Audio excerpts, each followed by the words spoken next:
In this episode, we'll explore power settings at altitude. We'll be taking off in just a minute, but before we do, I want to show you something. This is what my glass panel looks like full screen. I want to call your attention to the rate of climb indicator. When the needle is straight up, we're doing 1,000 feet per minute. That's what Vans says the plane will do. If the needle goes over more, then we're doing 1,200 to 1,300 feet per minute. Now, lots of planes can climb better than that, but remember, we only have 95 horsepower below 5,800 RPM, and we're not running an IO 360 engine. Shortly after takeoff, I'll put the screen in this mode, and the video is clear enough that you can catch the needle's position. Pickens County traffic, RV-12iS Whiskey Sierra, departing runway 34. I should have added a Pickens County to the end of that transmission.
Pickens County traffic, career track 150 is taking runway 34 for left close traffic. Pickens. 6 Juliet left downwind runway 19 roll.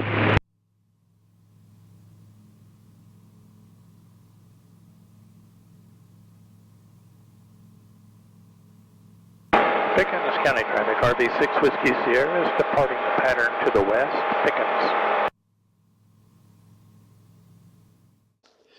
Okay, so here's the plan. I put Fort Payne, Alabama into the nav, so I have a reference that keeps me clear of no-no airspace. If I stay within a few miles of center, I don't have to navigate much. I can watch for traffic and focus more on setting up the power examples. Because we're flying a westerly direction, we'd normally fly at 6,500 or 8,500 feet. We'll do 6,500 today. I'm going to climb and set the autopilot to altitude hold while I vary the power. After the speed settles down, I'll snap a picture and then we can discuss. For example number 1, we've leveled off and we've selected roughly 5,100 RPM. It's yielding 100 knots and 3.7 gallons per hour. Now, in reality, because we have an 18-knot headwind, our ground speed, frankly, sucks. So in a cross-country trip, I likely wouldn't keep this RPM. In our second case, we've bumped the power up to 5,200 RPM, and now we're getting 104 knots indicated. Pretty respectable 3.8 gallons per hour. So we do have endurance. With the 20-knot headwind that we're showing right now, on a cross-country trip, I would probably choose right around 5,500 RPM, which is the max the Rotax can do. And here you can see we're getting 109 knots, 122 true, and we're burning 4.4 gallons per hour. And then just for fun, I pulled it back some more. You probably wouldn't choose this power setting if you were doing any serious cross-country, but, maybe for sightseeing, you might like to set it here and just loiter in the area for a while at 3 gallons per hour. Now we've turned back eastbound, and for that reason we've dropped it down to 5,500. Now going eastbound, notice that we have a 14-knot tailwind.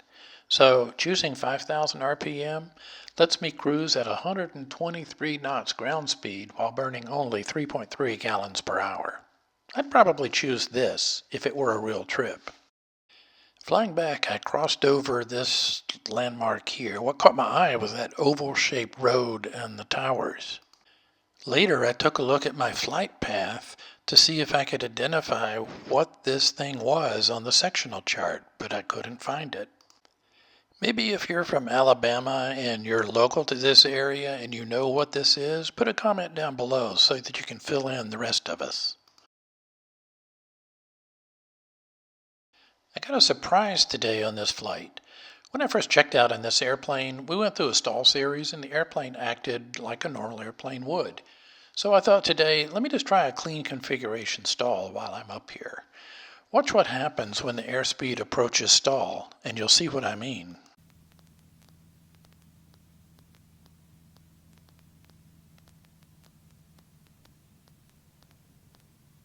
Airspeed.